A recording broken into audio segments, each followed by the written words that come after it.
اہل بیت کا اعلان یہ ہے کہ من کان للہ مطیعا فہو لنا ولی، جو بھی خدا کا مطیع ہو وہ ہمارا دوست ہے۔ یہ قانون، یہ سیرت اہل بیت، یہ قانون اہل بیت، قانون اسلام۔ جو اللہ کا مطیع اور فرمان بردار ہوگا وہی اہل بیت کے دوست ہیں، چاہنے والے، وہی عزادار ہیں، وہی شیعہ ہیں۔ تو لہذا اہل بیت نے اور آقا عبداللہ الحسین نے اپنی سیرت کے ذریعے ہمیں سمجھا دیا کہ پہلے اللہ کے ساتھ اپنا حساب درست کر لو، اس کے بعد آئے ہم اہل بیت کی طرف، پھر ہم کچھ کر سکتے ہیں۔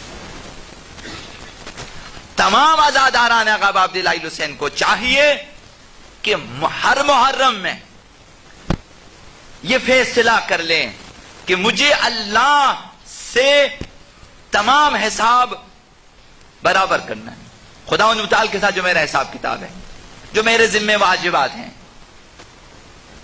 جو میری نمازیں ہیں، یا میرے خمس و زکوٰۃ ہیں، یا حج و زیارات جو میرے ذمے ہیں، انہیں فارغ کریں، تب اہل بیت کے دروازے پہ آ سکتے ہیں، تب وہاں آپ درخواست دے سکتے ہیں کہ میرے لیے کچھ کریں،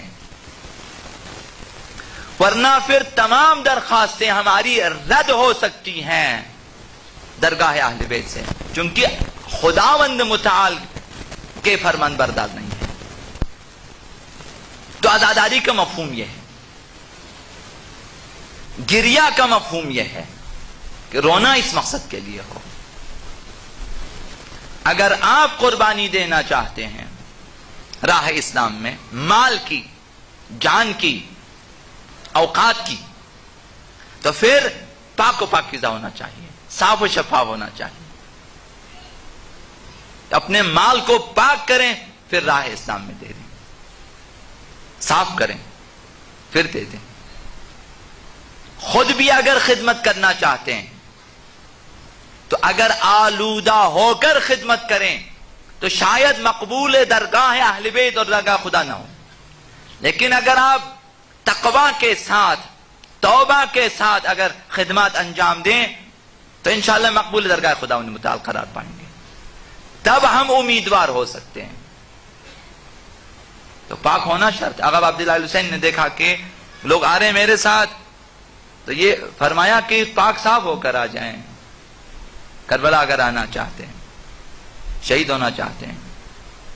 فَيَا لَيْتَنَا كُنَّا مَعَكُمْ کہنا کافی نہیں ہے، یہ کافی نہیں ہے، نجات کے لیے یہ کہنا کافی نہیں ہے، عملی طور پر آقا عبداللہ الحسین کو الگو اور اسوہ بنانا ضروری ہے۔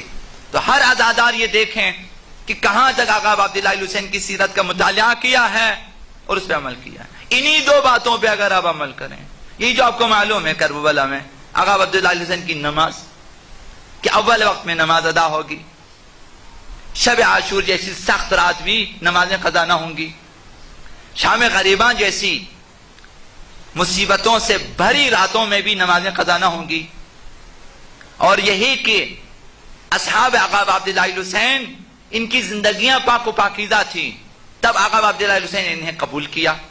یہی جو آقا عبداللہ الحسین نے فرمایا کہ کسی کے قرضے لے کر ہماری راہ میں جہاد کرنے کی کوشش نہ کریں، یعنی پہلے کوشش کریں کہ اس کا حق ادا کریں، ارث و میراث کو اپنے پاس جمع کر کے ہماری راہ میں جہاد کرنے کی کوشش نہ کریں، یہ جہاد نہ ہوگی۔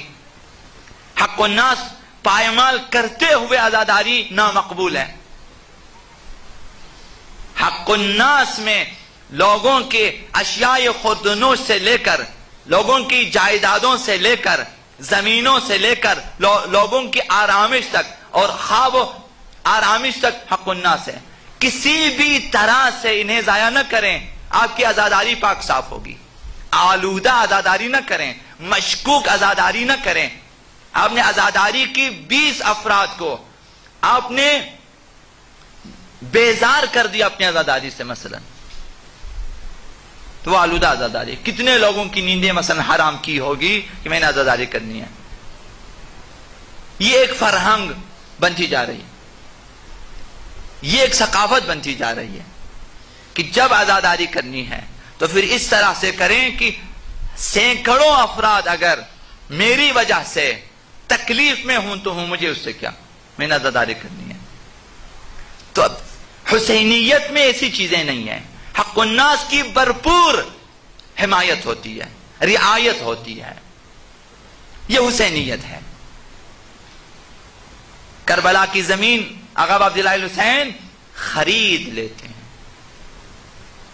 ہم تو عزاداری کرنا چاہتے ہیں، آقا عبداللہ الحسین قربانی دینا چاہتے ہیں۔ ہم اپنی عزاداری کے لیے اگر زمینوں میں لوگوں کے حقوق کی رعایت نہ کریں تو کربلا والوں کے لیے کیسے ہم عزاداری کر سکتے، جنہوں نے اپنی شہادتوں کے لیے بھی زمین کو خرید لیا، اور ہم دوسروں کی زمینوں میں مثلا داخل ہو جائیں، کھیتوں میں داخل ہو جائیں، بازاروں میں داخل ہو جائیں، گلیوں میں داخل ہو جائیں، لوگوں کی آمد و رفت بند کر دیں مثلا اپنی عزاداریوں کے لیے، تو سوچنا چاہیے۔ لوگوں کی نیندیں حرام کرنے سے لے کر جتنے بھی تجاوزات ہیں تو عزاداری کو پاک و صاف ہونا چاہیے۔ کربلا کی زمین کو خرید لیتے آقا عبداللہ الحسین، اتنی مسافت میں خرید لیتے ہیں، پھر اس کے بعد غریبوں کے لیے وقف کر لیتے ہیں کہ یہ میں نے خرید لیا، اس کے بعد وقف کر لیتے ہیں۔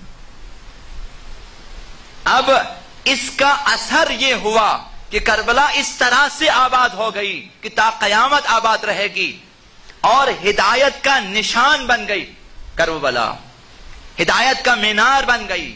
اب جو بھی جاتا ہے کربلا متاثر ہو کے آ جاتا ہے، ہدایت لے کے آ جاتا ہے۔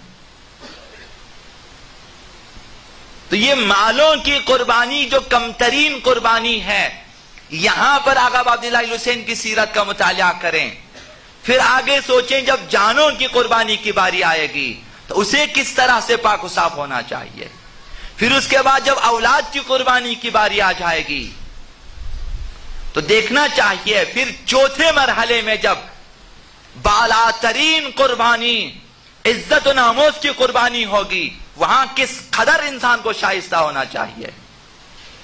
آقا عبداللہ الحسین جیسی ہستیاں ہی اس قسم کی قربانیاں دے سکتی ہے، عزت و آبرو کی قربانی۔